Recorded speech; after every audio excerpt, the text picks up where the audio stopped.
Assalamualaikum warahmatullahi wabarakatuh. Nama saya Syara Eni. Saya prodi dari IPG PAUD Universitas Profesor Dr. Hamka. Saya akan mempresentasikan hasil observasi saya di TK Negeri Cengkareng 01. Apa itu anak usia dini? Anak usia dini adalah periode penting dalam perkembangan anak yang terdiri dari usia 0 hingga 6 tahun. Ketika anak mengalami pertumbuhan dan perkembangan pesat dalam berbagai hal seperti fisik, kognitif, sosial, dan emosional.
Bentuk setting bermain indoornya yaitu perosotan dan ayunan kecil. Alat permainan yang digunakan di indoor yaitu perosotan dan ayunan kecil. Kelemahan setting bermain indoor di TK Negeri Cengkareng 01 adalah tempat kurang yang memadai, seperti indoor yang tersedia hanya cukup untuk menampung satu area bermain, yaitu perosotan dan ayunan kecil. Hal ini dapat membatasi ruang gerak anak-anak saat bermain. Alat permainan yang terbatas, hanya ada 2 alat permainan yang tersedia, yaitu perosotan dan ayunan kecil. Hal ini dapat membuat anak-anak cepat bosan dan tidak memiliki banyak pilihan permainan. Kelebihan setting bermain indoor di TK Negeri Cengkareng 01 adalah sebagai berikut. Yang pertama, alat permainan yang aman. Perosotan dan ayunan kecil adalah alat permainan yang aman untuk digunakan anak-anak. Kedua, permainan ini memiliki standar keamanan yang telah ditetapkan oleh pemerintah. Alat permainan yang terjangkau. Yang kedua, alat permainan terjangkau itu seperti perosotan dan ayunan kecil, terjangkau harganya. Hal ini memudahkan TK Negeri Cengkareng 01 untuk menyediakannya. Berdasarkan prinsip setting pembelajaran PAUD, setting bermain indoor di TK Negeri Cengkareng memiliki beberapa kekurangan, yaitu yang pertama dari keamanan. Tempat yang kurang memadai dapat meningkatkan risiko kecelakaan saat anak-anak bermain. Yang kedua, ada keterjangkauan. Tempat yang terbatas dapat membatasi akses anak-anak terhadap alat permainan. Yang ketiga, ada fleksibilitas. Hanya ada 2 alat permainan yang tersedia, sehingga setting bermain kurang fleksibel dan tidak dapat memenuhi kebutuhan anak-anak yang memiliki minat yang berbeda-beda. Yang keempat itu ada visibilitas. Visibilitas, guru kesulitan untuk mengawasi anak-anak saat bermain di area yang terbatas. Yang kelima itu ada kemenarikan setting. Anak-anak mungkin akan cepat bosan dengan alat permainan yang tersedia.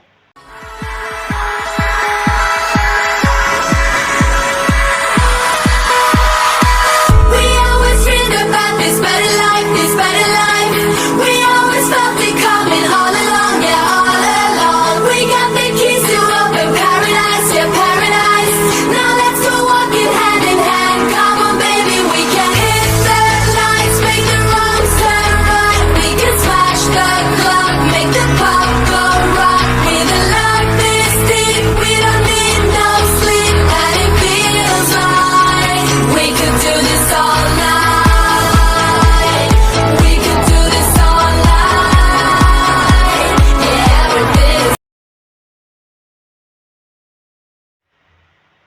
Analisis teoritis bersandar pada prinsip setting pembelajaran di outdoor TKN Negeri Cengkareng 01. Yang pertama itu ada keamanan ruang kelas yang aman dari benda-benda tajam atau benda-benda tajam atau berbahaya, alat permainan yang aman untuk anak-anak. Yang kedua itu ada keterjangkauan, ruang kelas yang mudah dijangkau oleh anak-anak karena permainan yang mudah diakses oleh anak-anak. Yang ketiga tuh ada fleksibilitas, ruang kelas yang dapat diubah sesuai dengan kebutuhan, alat permainan yang dapat digunakan untuk berbagai aktivitas. Yang keempat tuh ada visibilitas, ruang kelas yang dapat dilihat dengan jelas oleh guru, alat permainan dapat dilihat dengan jelas oleh guru dan pembelajarannya juga dapat dilihat jelas oleh guru. Yang kelima itu ada kemenarikan setting, ruang kelas yang menarik bagi anak-anak, alat permainan yang menarik bagi anak-anak serta dekorasi seperti ada ikan yang di video sebelum saya hasil observasi di sini. Do you think that they can be the judge of my life? Nothing else to do but pick apart, criticize. Say I ain't got time for your meaningless opinions. It's none of your business. I do my own business. Won't pretend to be someone I'm not. Yeah, I'll be staying true to myself. I wanna be me, me, me. I won't change. I'm loving what I got. 'Cause I know I'm perfect just the way I am. I wanna be me, me, me. Ada beberapa stimulasi yang muncul di video tersebut. Yang pertama itu adalah stimulasi kognitif, yaitu anak belajar tentang konsep bentuk, ukuran, dan warna. Anak belajar tentang cara melipat kertas untuk membentuk suatu objek. Anak belajar tentang cara mengikuti instruksi dari guru. Anak belajar tentang cara memecahkan masalah. Yang kedua itu ada stimulasi fisik motorik, yaitu anak menggunakan tangan dan jarinya untuk melipat kertas. Anak menggunakan otot-otot kecilnya untuk memegang kertas dan melipatnya dengan tepat. Anak belajar tentang koordinasi mata dan tangan. Yang ketiga itu ada stimulasi bahasa. Anak berkomunikasi dengan teman-temannya untuk berdiskusi tentang cara membuat mobil dari origami. Anak belajar tentang nama-nama bagian mobil. Anak belajar tentang cara menggunakan bahasa yang tepat untuk mengekspresikan diri. Yang keempat itu ada stimulasi nilai agama dan moral atau NAM, yaitu anak belajar tentang nilai kerjasama dan saling membantu. Anak belajar tentang kesabaran dan ketekunan. Anak belajar tentang nilai keindahan dan kesenangan. Yang kelima itu ada stimulasi sosial dan emosional. Anak berinteraksi dengan teman-temannya untuk bersosialisasi. Anak belajar tentang cara bekerja sama dan berbagi. Anak belajar tentang cara menyelesaikan konflik secara damai. Anak belajar tentang cara menghargai pendapat orang lain. Yang terakhir yaitu stimulasi seni. Anak belajar tentang seni melipat kertas. Yang kedua itu anak belajar tentang keindahan dan keunikan dari seni origami. Anak belajar tentang cara mengekspresikan diri melalui seni. 세상에 멋살이 그 부정하게 커버린 벌칙거리 outsider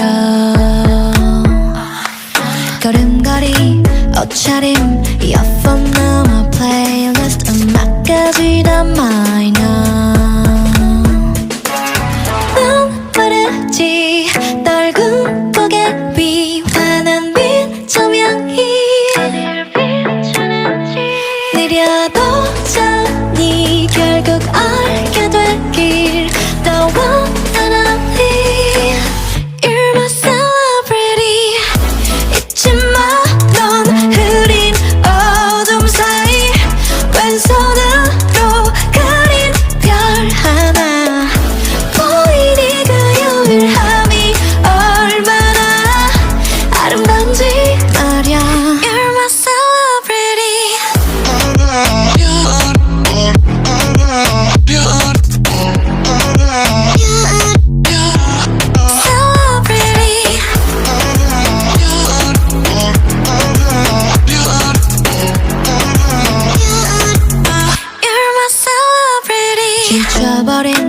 표정 마치 전원을 꺼놓은 듯이 심장 소린 쭉 과연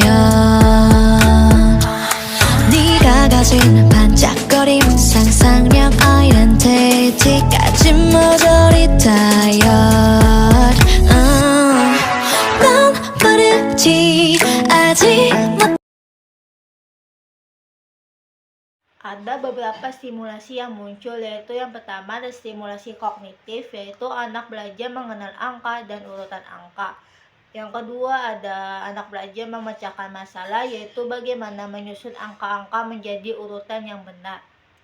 Anak belajar berpikir kritis, yaitu bagaimana menentukan angka mana yang harus disusun terlebih dahulu. Yang kedua adalah stimulasi fisik motorik, yaitu anak menggunakan otot-otot tangannya untuk memegang dan menyusun kertas angka. Yang ketiga itu ada stimulasi bahasa. Anak belajar menyebutkan nama-nama angka, anak belajar berkomunikasi dengan teman dan gurunya untuk berdiskusi tentang cara menyusun angka. Stimulasi nilai agama dan moral, yaitu anak belajar bekerja sama dengan teman-temannya, anak belajar saling menghormati pendapat orang lain, anak belajar menghargai hasil karya orang lain. Stimulasi sosial emosional, anak merasa senang dan bahagia karena dapat bermain bersama teman-temannya.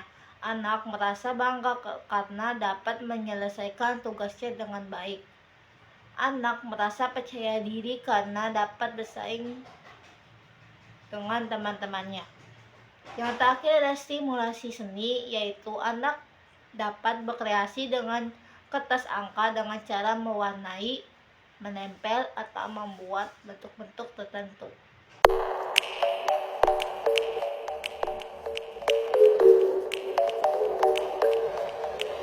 I worry about nothing. I am wearing a nada. I'm sitting pretty impatient, but I know you gotta put in them hours. I'ma make it harder. I'm sending pick out your picture. I'ma get you fired.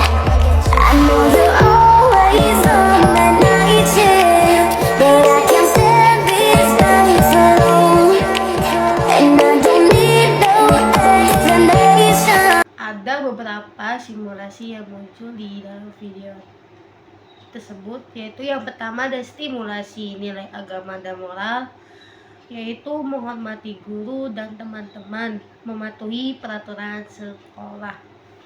Terus yang kedua itu ada fisik motorik, ketika anak memegang pensil dengan benar dan menggerakkan tangannya untuk menulis.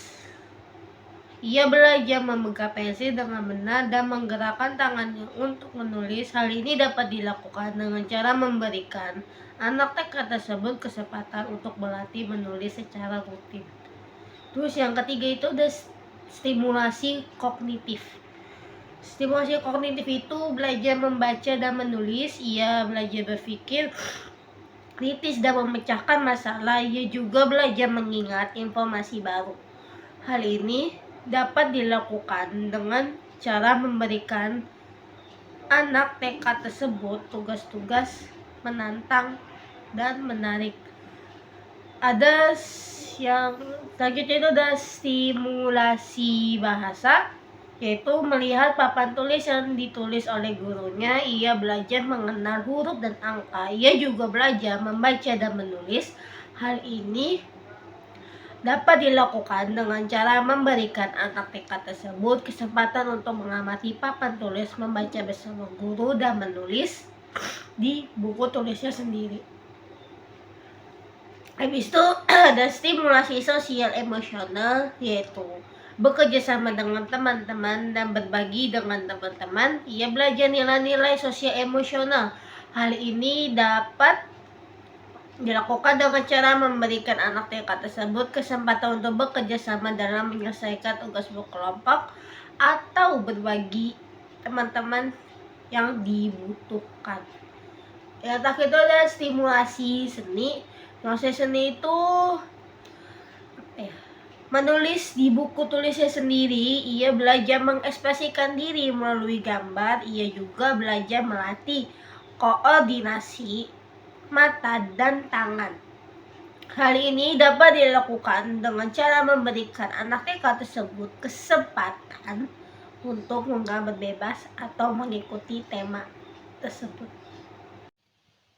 Ada beberapa teori, yaitu yang pertama, teori nilai agama dan moral. Pendidikan harus didasarkan pada pengokohan moral agama anak bersama dengan elemen lainnya, karena ini penting untuk mendidik anak-anak udah berpikir, bersikap, dan berperilaku dengan cara yang baik. Dewi mengatakan bahwa moral berkaitan dengan nilai-nilai sosial. Habis yang kedua itu ada psikomotorik. Perkembangan fisik motorik individu harus distimulasi sejak usia dini karena berkaitan dengan keterampilan gerak. Keterampilan gerak akan mempengaruhi keluasan gerak mereka, baik gerakan kasar maupun gerakan halus yang melibatkan koordinasi jari-jari tangan dengan mata. Menurut teori kognitif menurut Piaget, perkembangan kognitif anak-anak dari usia 2 tahun adalah pada tahap sensoromotor, atau di antara usia 2 dan 7 tahun perilaku berkembang dari refleks sederhana menuju berbagai tahap menuju perilaku yang terorganisasi. Habis itu ada teori sosial emosional. Menurut Sandrock adalah perasaan yang dialami seseorang saat berada dalam situasi atau dalam interaksi yang sangat penting baginya. Menurut Morris, Erikson mendefinisikan teori psikososial sebagai tahap prakasa versus rasa bersalah pada usia 5-6 tahun. Tahap ini terjadi selama masa prasekolah. Terus ada teori seni. Yang terakhir, salah satu editor senior Victor menjelaskan bahwa ada beberapa tahapan dalam perkembangan karya seseorang editor senior, antara scribbling, skematik, googling, dan realistik.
Pengertian DAP.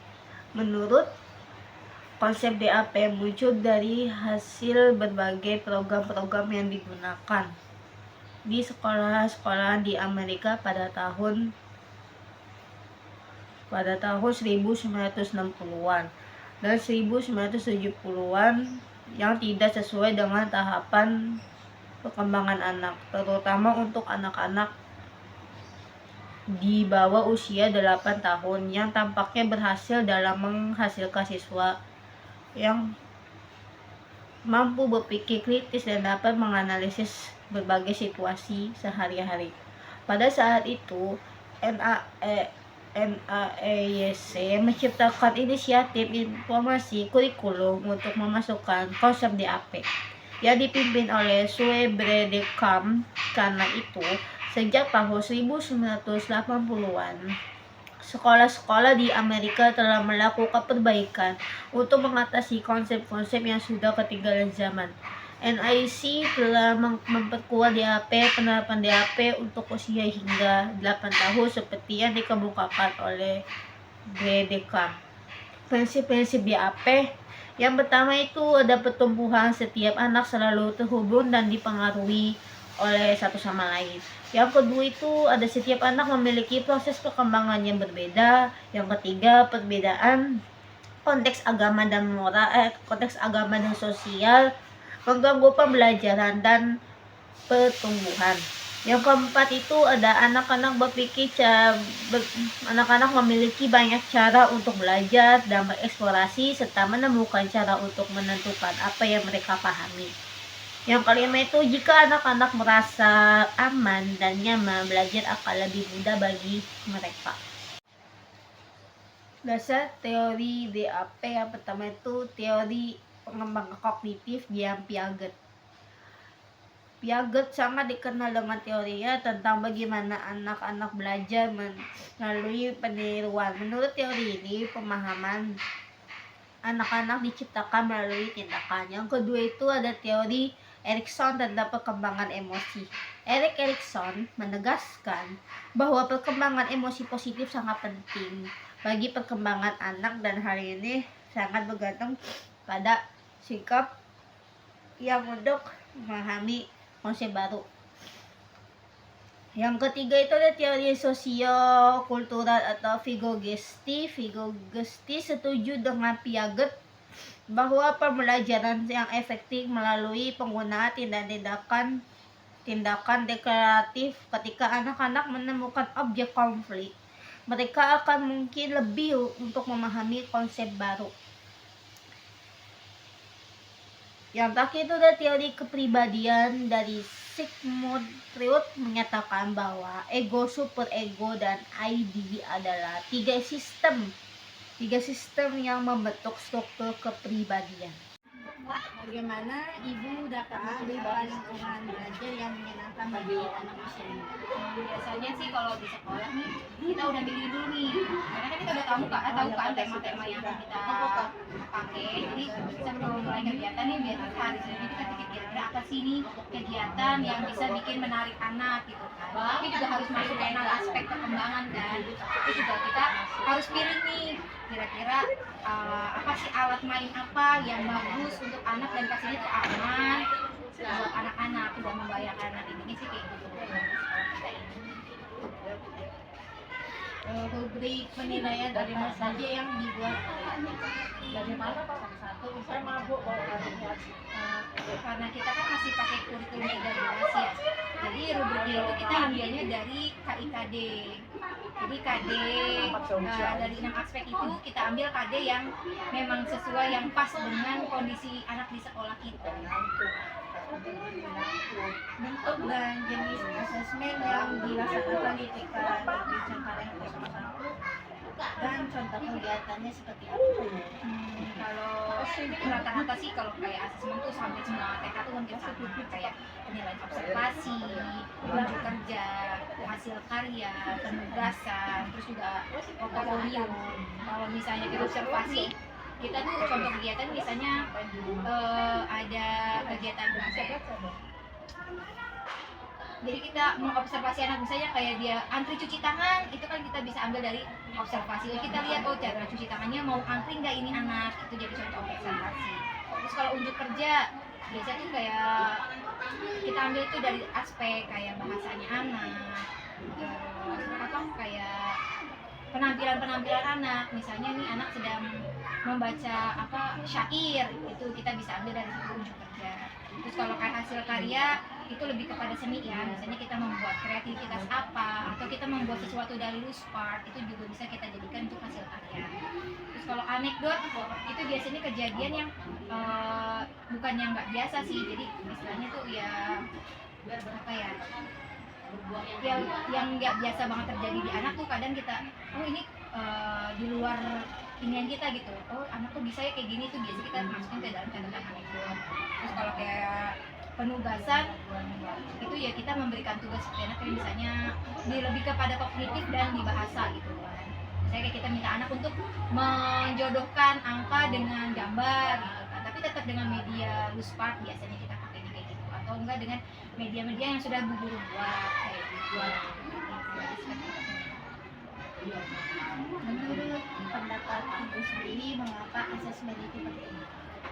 Asesmen itu penting banget sih ya buat kita guru gitu kan, karena dengan asesmen itu kita tahu loh perkembangan anak didik kita tuh sudah sejauh mana gitu loh, apa sih yang sudah dicapai anak gitu. Jadi kita tahu kekurangan dan kelebihan dari perkembangan anak didik kita, jadi kita bisa memperbaiki. Oh, kalau misalnya ini kurang, kita bisa gali tuh dari kekurangannya dia gitu sih Kak. Jadi tuh asesmen tuh memang sangat penting, jadi buat tolak ukur kita, oh ternyata anak kita tuh udah kemampuannya sudah sampai sini loh gitu kan. Oh, anak yang si B ini kemampuannya belum sampai ke A, jadi kita bisa tahu kemampuan anak.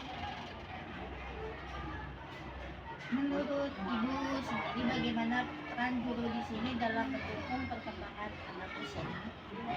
Kalau di sini sih kita sih guru, mau saya atau guru-guru yang lain juga di sini kita sebagai fasilitator. Jadi kita cuma menyiapkan apa yang anak butuhkan gitu. Jadi kita apa sih sebagai model aja. Jadi anak-anak kita menyiapkan, anak-anak ya udah mereka mengerjakan. Jadi kita sebagai fasilitator, terus juga kita sebagai motivator. Jadi kan nggak semua anak moodnya anak tuh sama ya. Mungkin ada satu anak yang oh cepet, yang satu ini lambat, jadi kita sebagai motivator, jadi kita penyemangat, oh nah kamu bisa gitu aja sih. Jadi sekarang anak kan memang pembelajaran itu kan sudah berpusatnya pada anak ya, udah bukan kepada guru lagi. Jadi kita hanya memfasilitasi kebutuhan anak mau apa gitu, jadi kita menyiapkan apa yang anak butuhkan. Terima kasih ya Bu. Sama-sama. Oke, sekian dari hasil observasi saya. Bila ada kesalahan kata, materi, atau pembahasan yang saya sampaikan, mohon maaf. Wassalamualaikum warahmatullahi wabarakatuh.